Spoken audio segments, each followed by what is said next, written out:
Halo sahabat movie, terima kasih sudah mengklik video ini. Di sini saya akan menceritakan asal mula brand ternama lagi nih. Apa kalian tahu? Brand ternama Louis Vuitton. Jika kalian ingin tahu, langsung saja kita ke pembahasannya.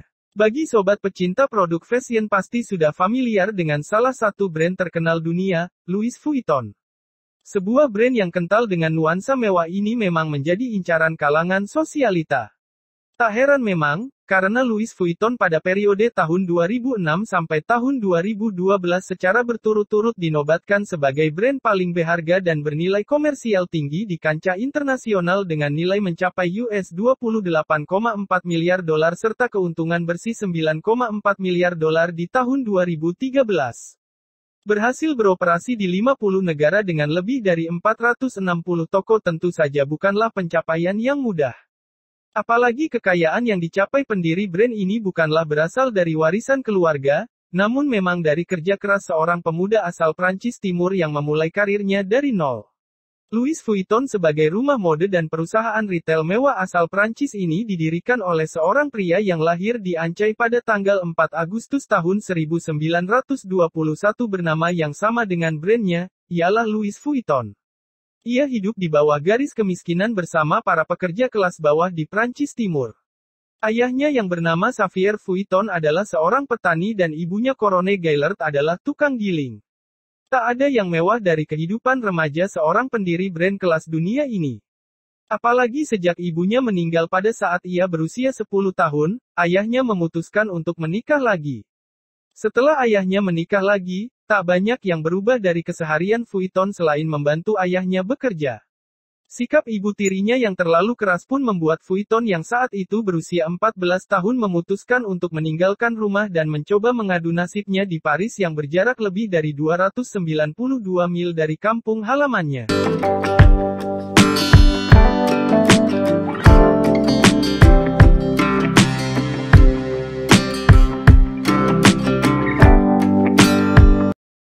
Tahukah sobat, Louis kecil menempuh perjalanan ke Paris dengan berjalan kaki dan menghabiskan waktu selama 2 tahun, tentu saja ini tidak mudah bagi seorang remaja yang masih berusia di bawah 17 tahun hidup sendiri tanpa pekerjaan. Sesekali, ia harus berhenti berjalan dan bekerja serabutan untuk mempertahankan hidupnya.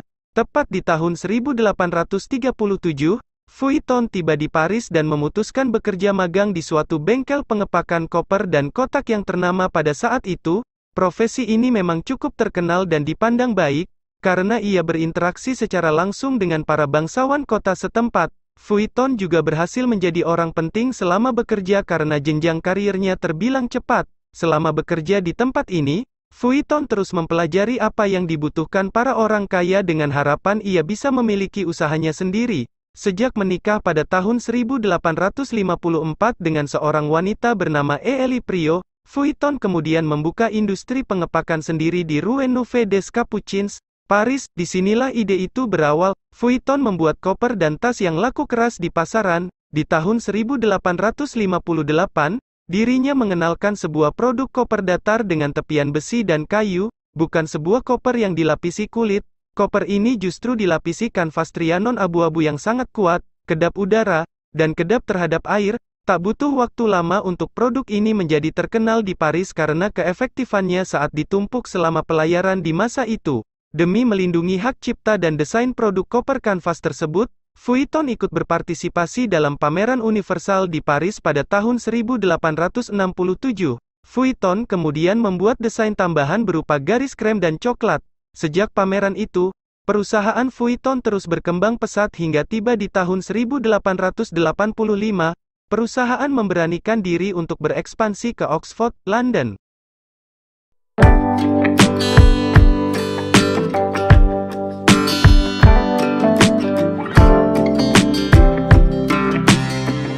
Bersamaan dengan hadirnya sebuah produk baru dengan pola kanvas damier bertuliskan, Mark L. Vuitton Depose, atau jika diartikan, merek dagang Louis Vuitton. Disinilah sebuah brand bernama Louis Vuitton dilahirkan. Namun tak selang lama dari itu, Vuitton meninggal dunia pada tahun 1892 dan perusahaan dialihkan ke putranya yang bernama Georges Vuitton. Georges Vuitton berkomitmen untuk terus mengembangkan bisnis ayahnya hingga dapat dilihat mata dunia. Hal ini dibuktikannya pada sebuah kampanye skala internasional pada tahun 1893 di Chicago World's Fair untuk mengenalkan perusahaannya. Sebuah desain tas kanvas monogram yang hingga saat ini dikenal sebagai ciri khas dari produk-produk Louis Vuitton, berhasil dipatenkan pada tahun 1896. Jika kamu penggemar Louis Vuitton, mungkin familiar dengan desain grafis berupa quatrefoils dan bunga dengan dominansi warna coklat. Demi mencegah peniruan di kalangan pihak-pihak tak bertanggung jawab, desain tersebut pun dipatenkan.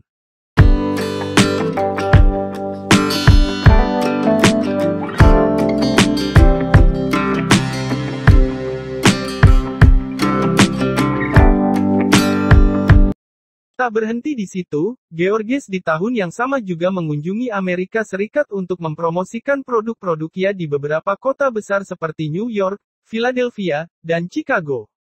Georges juga mengenalkan produk tas baru bernama Steamer Bag pada tahun 1901.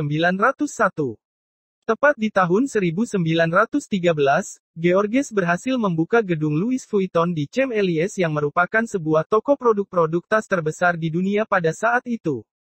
Tak butuh waktu lama, toko-toko lainnya juga berhasil dibuka di London, New York, Bombay, Washington, Alexandria, dan Buenos Aires bertepatan dengan dimulainya masa Perang Dunia I.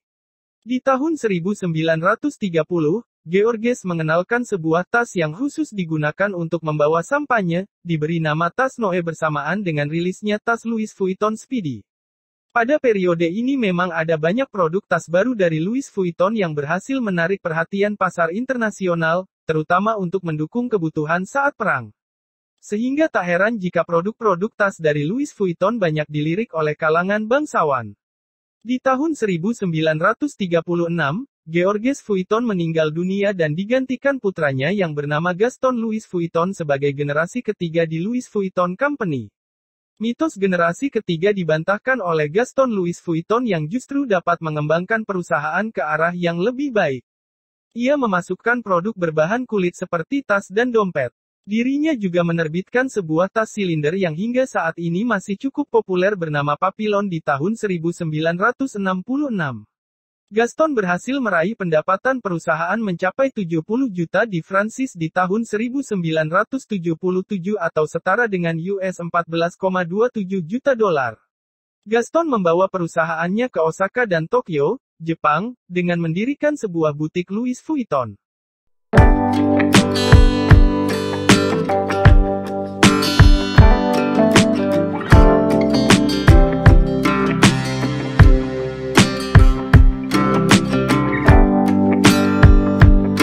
Tahun-tahun terbaik bagi perusahaan Louis Vuitton atau yang sering disebut LV, ini di mana mereka dapat memperluas brandnya hingga ke tanah Asia, dimulai dari Taipei, Taiwan pada tahun 1983 dan Seoul, Korea Selatan pada tahun 1984. Hingga memasuki tahun 1988, keuntungan Louis Vuitton berhasil meningkat 49% lebih tinggi dibandingkan tahun sebelumnya. Sehingga di tahun 1989, 130 butik Louis Vuitton sudah dioperasikan di berbagai wilayah di dunia. Sejak Yves Chastel ditunjuk menjadi presiden LV di tahun 1992, perusahaan ini juga turut merambah pasar China dengan mendirikan butiknya di Palace Hotel di Beijing. Koleksi tas kulit Taiga dan Voyager Avec diperkenalkan di butik baru tersebut. Perusahaan LV masih terus stabil hingga Marc Jacob menjadi direktur artistik pada tahun 1997. Awal ekspansi LV ke pasar internasional pada masa generasi kedua memang tak banyak mengalami kendala. LV menunjukkan kestabilannya dalam hal penjualan dan kondisi finansial. Apalagi, perusahaan ini juga pernah menjalin kerjasama dengan pemerintahan Nazi pada masa Perang Dunia II. Sehingga tak sulit bagi LV untuk unjuk gigi di dunia mode kelas mewah di ajang internasional. Persaingan yang ketat di dunia mode fashion tentu saja pernah menghantui perusahaan Louis Vuitton. Apalagi mulai periode tahun 2001, sudah banyak produk-produk dari brand lain yang juga sedang berkembang pesat. Demi mempertahankan eksistensinya di tengah ancaman brand yang tak kalah mewah seperti Hermes dan Gucci, Louis Vuitton punya strategi sendiri untuk bertahan di pasar. LV menggandeng model, musisi, dan aktor kelas dunia seperti Jennifer Lopez, Madonna, Keith Richards, Sean Connery, Matthias Sunaerts, Michelle Williams, Angelina Jolie, Hayden Christensen, Jennifer Connelly, Gisele Bündchen, dan tak ketinggalan David Bowie di program kampanye produk Louis Vuitton. Pada tahun 80-an, memang produk-produk Louis Vuitton lebih banyak dipasarkan melalui papan-papan reklame pinggiran jalan besar dan majalah. Namun seiring berjalannya waktu, perusahaan ini bahkan membuat iklan tidak hanya tayang di televisi saja, tapi juga di layar bioskop. Sebuah terobosan yang sangat inovatif pada saat itu. Michael Burke yang menjadi CEO terbaru di perusahaan Louis Vuitton berhasil mencetak prestasi dengan membawa LV menjadi brand paling berpengaruh di tahun 2017 menurut Interbrand, sebuah perusahaan konsultan merek dagang ternama di Amerika. Louis Vuitton menjadi brand teratas untuk kategori produk yang paling bernilai dengan performa finansial yang sangat baik. Berbagai data juga menunjukkan bahwa brand ini memang memiliki pengaruh besar terhadap keputusan konsumen untuk memilih produk.